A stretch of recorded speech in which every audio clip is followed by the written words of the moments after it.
আসসালামু আলাইকুম। আশা করি সবাই ভালো আছেন। চলুন আমরা দেখে নিই আজকে জাতীয় নিউজে কী থাকছে। মহিলা আওয়ামী লীগের সহ-সভাপতি হলেন রেলমন্ত্রীর স্ত্রী। রেলপথমন্ত্রী মোহাম্মদ মজিবুল হকের স্ত্রী অ্যাডভোকেট হনুফা আক্তার রিক্তা রাজনীতিতে যোগ দিয়েছেন। রিক্তা শিক্ষাজীবন থেকেই ছাত্রলীগের রাজনীতির সঙ্গে জড়িত ছিলেন। সম্প্রতি তাকে বাংলাদেশ মহিলা আওয়ামী লীগের কেন্দ্রীয় কমিটির সহসভাপতি পদে নেওয়া হয়েছে।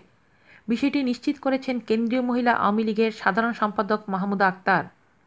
রেলপথমন্ত্রীর ঘনিষ্ঠ ও তার নির্বাচনী এলাকা সূত্রে জানা যায়, রেলপথমন্ত্রীর রাজনৈতিক দক্ষতায় অনুপ্রাণিত হয়ে এবং তার নির্বাচনী এলাকার জনগণের আশীর্বাদ নিয়েই হনুফা আক্তার রিক্তা রাজনীতিতে যোগ দিয়েছেন।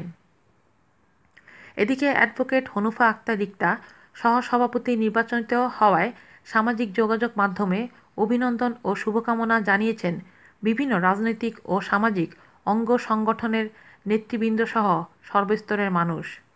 আজ এ পর্যন্তই। সবাই ভালো থাকবেন আর আমাদের চ্যানেলটি অবশ্যই সাবস্ক্রাইব করুন। আল্লাহ হাফেজ।